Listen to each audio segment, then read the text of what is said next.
नमस्कार साथियों, चैनल में आप सभी का पुनः स्वागत है। आज मूल अधिकार या मौलिक अधिकार के वर्गीकरण में भाग 3 के अंतर्गत देखते हैं कौन कौन से अधिकार शामिल किए गए हैं। तो पिछली जो क्लास रही मेरी मूल अधिकार के वर्गीकरण के अंतर्गत जो बातें मैंने आपको बताई थी, इसके अंतर्गत 2 बातें थी। एक समता का अधिकार, पहला जो मौलिक अधिकार या मूल अधिकार था, समता का अधिकार। दूसरा जो था वो स्वतंत्रता का अधिकार था। दोनों अधिकारों के विषय में विस्तृत मैंने बताया था, ठीक है ना। क्रमानुसार आज देखते हैं तीसरा जो मौलिक अधिकार है वह कौन सा अधिकार है? शोषण के विरुद्ध अधिकार, है ना। तो शोषण के विरुद्ध अधिकार जो दिया गया है, तो शोषण के विरुद्ध अधिकार अनुच्छेद 23 और 24 दो ऐसे हैं। शोषण के विरुद्ध अधिकार में 2 अधिकार हैं, अनुच्छेद 23 और 24। क्या कहता है अनुच्छेद 23? क्या कहता है? मानव के दुर्व्यापार एवं बलात्संग का प्रतिषेध। तो स्वाभाविक है कि मानव का दुर्व्यापार एवं बलात्संग का मतलब होता है बेगारी शब्द जो होती है, बलात्संग का मतलब होता है एक तरह से बेगारी, है ना।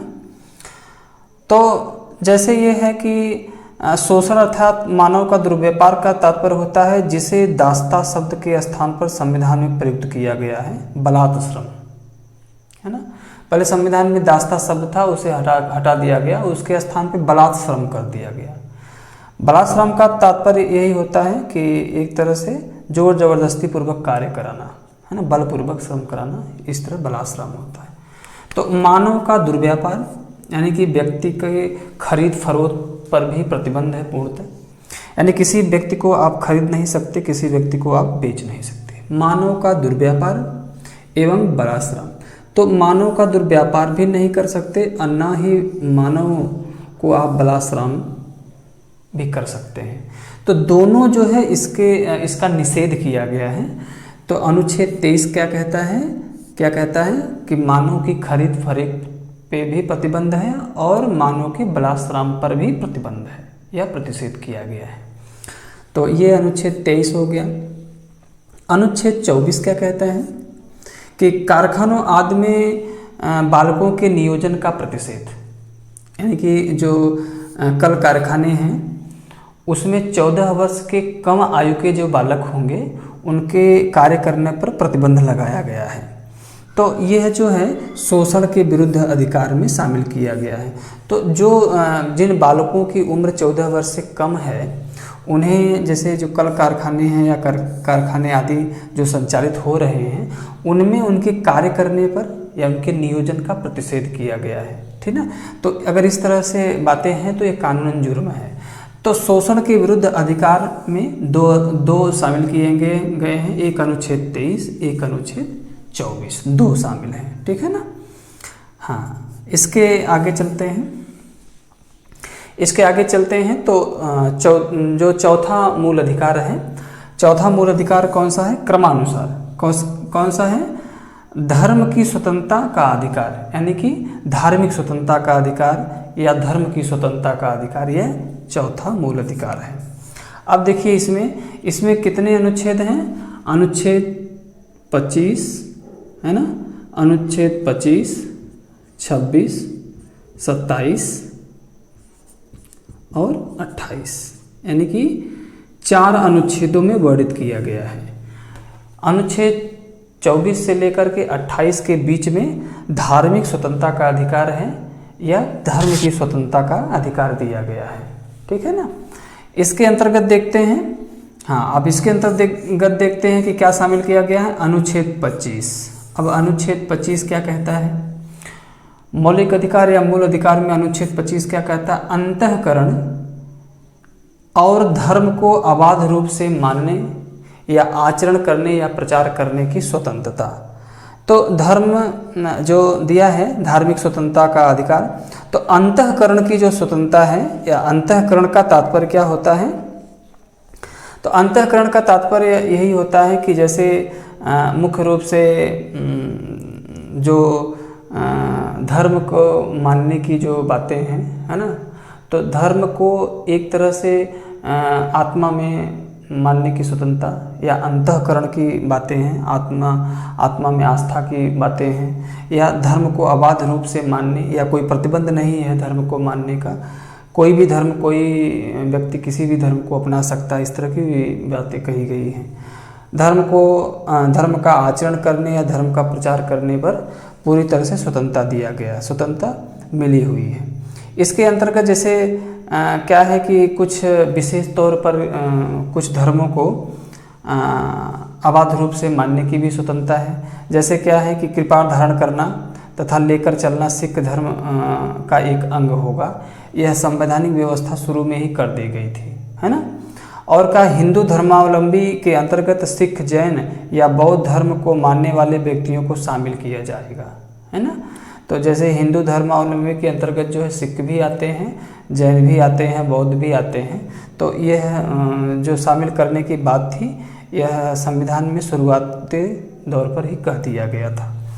तो अंतःकरण, तो संविधान के अनुच्छेद 25(1) के अनुसार सभी व्यक्ति को अंतःकरण की स्वतंत्रता का और धर्म को बिना किसी बाधा के मानने, आचरण करने और प्रचार करने की स्वतंत्रता प्रदान की गई है।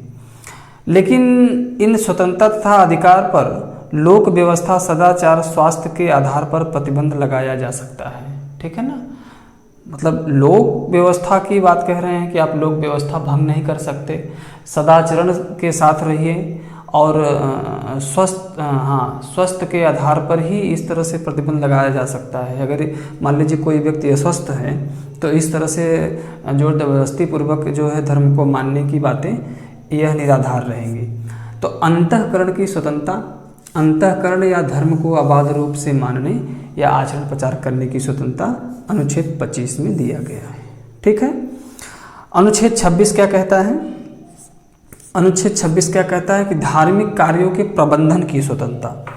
तो धार्मिक कार्यों की जो प्रबंधन की स्वतंत्रता है, तो देखिए जैसे इसका तात्पर्य यही होता है कि मुख्य रूप से जो धार्मिक कार्य हैं, तो जैसे अल्पसंख्यक वर्गों में, क्योंकि अल्पसंख्यक वर्गों में बहुत सारी इस तरह से अल्पसंख्यक वर्ग आते हैं। जैसे हिंदू तो बहुसंख्यक में आते हैं, जैसे आपके मुस्लिम हो गए, है ना, जैन हो गए, बौद्ध हो गए, सिख हो गए, ईसाई हो गए, ये सभी अल्पसंख्यक वर्गों में आते हैं, समाहित किए गए हैं।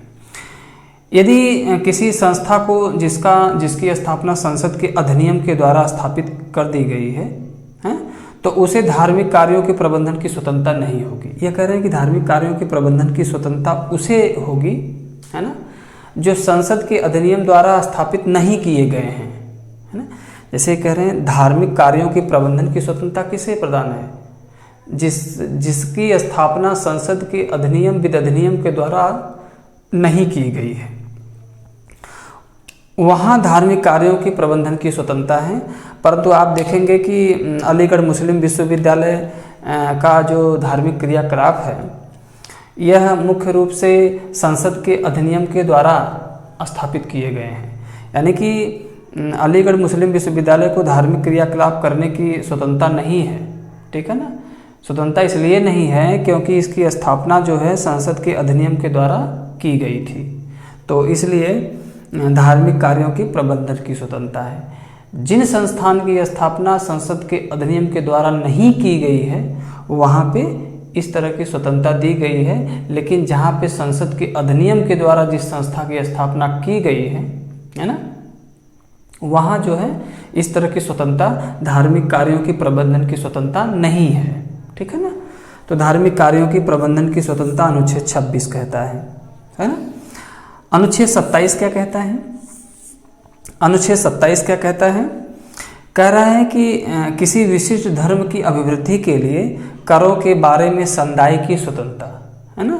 तो किसी विशिष्ट धर्म की अभिवृद्धि के लिए तो करों की समुदाय की स्वतंत्रता का तात्पर्य क्या होता है कि किसी भी व्यक्ति को ऐसा कर देने के लिए बाध्य नहीं किया जाएगा जिसका आय को किसी विशेष धर्म या धार्मिक संप्रदाय की वृद्धि के लिए व्यय किया जाता हो।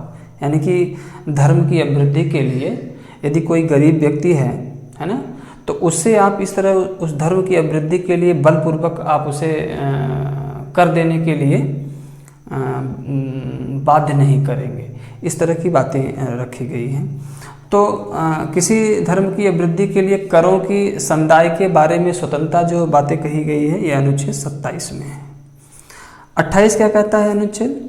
कुछ शिक्षण संस्थाओं में धार्मिक शिक्षा या, है ना, धार्मिक शिक्षा या धार्मिक उपासना में उपस्थित होने की स्वतंत्रता दी गई है। तो शिक्षा संस्थाओं की स्थापना तथा प्रशासन करने का अल्पसंख्यक वर्गों का अधिकार है। तो इस तरह से अनुच्छेद 28 क्या कहता है? अनुच्छेद 28 क्या कहता है कि मुख्य रूप से कि कुछ शिक्षण संस्थाओं में धार्मिक शिक्षा या धार्मिक उपासना में उपस्थित होने के बारे में स्वतंत्रता दिया गया है, स्वतंत्रता मिली है। तो कुछ शिक्षण संस्थाएं ऐसी हैं जहां धर्म विशेष की शिक्षा दी जाती है, ठीक है ना। तो इस तरह से क्या किया गया है कि इस तरह से इसका अधिकार मिला हुआ है, ठीक है ना। अगला देखेंगे जो आपके मौलिक अधिकार या मूल अधिकार हैं। 5वां जो मूल अधिकार है, संस्कृत एवं शिक्षा संबंधी अधिकार। तो संस्कृत एवं शिक्षा, संस्कृत मीन्स कल्चर की बात कह रहा है। संस्कृति एवं शिक्षा संबंधी अधिकार जो है अनुच्छेद 29 से लेकर के 30 के बीच में इसका वर्णन किया गया है। 29-30 दोनों जो है संस्कृत एवं शिक्षा संबंधी अधिकार हैं। तो अनुच्छेद 29 क्या कहता है? अनुच्छेद 29 कहता है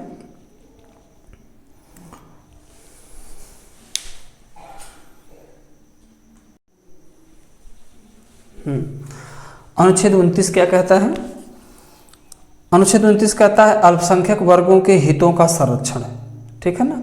तो जैसे अल्पसंख्यक जो वर्ग हैं, है ना, अल्पसंख्यक वर्ग के हितों का संरक्षण, यानी कि भारत में जैसे मान लीजिए कि मुस्लिम हैं, जैन हैं, बौद्ध हैं, सिख हैं, ईसाई हैं, जो अल्पसंख्यक वर्ग हैं उनके हितों के संरक्षण की बात कही गई है। तो इसमें क्या है कि यह अधिकार केवल उन व्यक्तियों को प्रदान किया गया है जो भाषा, लिपि या संस्कृति के दृष्टि से अल्पसंख्यक है। देखिए, यह बातें कह रहा है कि अल्पसंख्यक वर्गों में कौन लोग शामिल हैं? यह अधिकार केवल उन व्यक्तियों को प्रदान किया गया है जो भाषा, लिपि या संस्कृति की दृष्टि से अल्पसंख्यक है, उन्हें इसमें शामिल किया गया है। तो अनुच्छेद 29 कहता है अल्पसंख्यक वर्गों के हितों के संरक्षण की बात कहता है। आगे की तरफ चलेंगे तो अगला जो अनुच्छेद है अनुच्छेद 30। अनुच्छेद 30 क्या कहता है कि शिक्षण संस्थाओं की स्थापना तथा प्रशासन करने का अल्पसंख्यक वर्गों का अधिकार। तो यह कह रहा है कि शिक्षण संस्थाओं की स्थापना और प्रशासन करने का अल्पसंख्यक वर्गों का जो अधिकार स्वतंत्रता दिया गया है वह जो है अनुच्छेद 30 में है। इसके द्वारा क्या है कि धर्म या भाषा पर आधारित सभी अल्पसंख्यक वर्गों को अपनी रुचि के अनुसार शिक्षा संस्थाओं की स्थापना करने तथा उनका प्रशासन करने का अधिकार प्राप्त है। तो इस तरह से राज्य इस आधार पर भेद नहीं करेगा कि वह धर्म या भाषा पर आधारित किसी अल्पसंख्यक वर्गों का प्रबंधन में है। तो इस तरह से जो शिक्षण संस्थाएं हैं, तो कुछ ऐसी शिक्षण संस्थाएं स्थापित की गई हैं देश में जो केवल अल्पसंख्यक हितों के संरक्षण की बात है और प्रशासन करने की जिम्मेदारी भी अल्पसंख्यक वर्गों को ही दिया गया है। तो बहुत सारे ऐसे शिक्षण संस्थाएं स्थापित हैं देश में। तो संस्कृति एवं शिक्षा संबंधी अधिकार में अनुच्छेद 29 और 30 दो इम्पॉर्टेंट हैं। तो 29 भी अल्पसंख्यक के वर्गों के हितों का संरक्षण था और 30 में क्या था कि उनकी शिक्षण संस्थाओं में प्रशासन करने या स्थापना करने के अधिकार को बताया गया है। तो ये आज का जो मुख्य टॉपिक रहा है कि मूल अधिकारों के वर्गीकरण के अंतर्गत भाग 3 समाहित किया गया है। भाग 3 में भी जो तीसरा मूल अधिकार है शोषण के विरुद्ध अधिकार, चौथा जो है धर्म की स्वतंत्रता का अधिकार, पांचवा जो है संस्कृति एवं शिक्षा संबंधी अधिकार। ठीक है ना, ये तो आज की क्लास रही।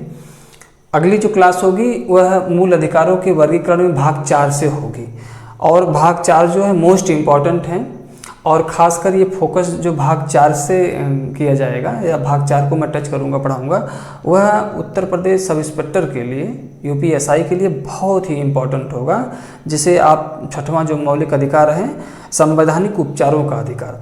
तो संवैधानिक उपचारों के अधिकार के अंतर्गत, है ना, जो निम्नलिखित 5 जो रिट जारी की जाती हैं उससे आपके यूपीएसआई में तो 100% प्रश्न आएगा। साथ ही साथ और भी चर्चा करेंगे कि संपत्ति का अधिकार जो है यह विधिक अधिकार कैसे बना और उसके विषय में तो अगली वीडियो के साथ पुनः उपस्थित होंगे। तब तक के लिए बहुत बहुत धन्यवाद, बहुत बहुत शुभकामनाएं।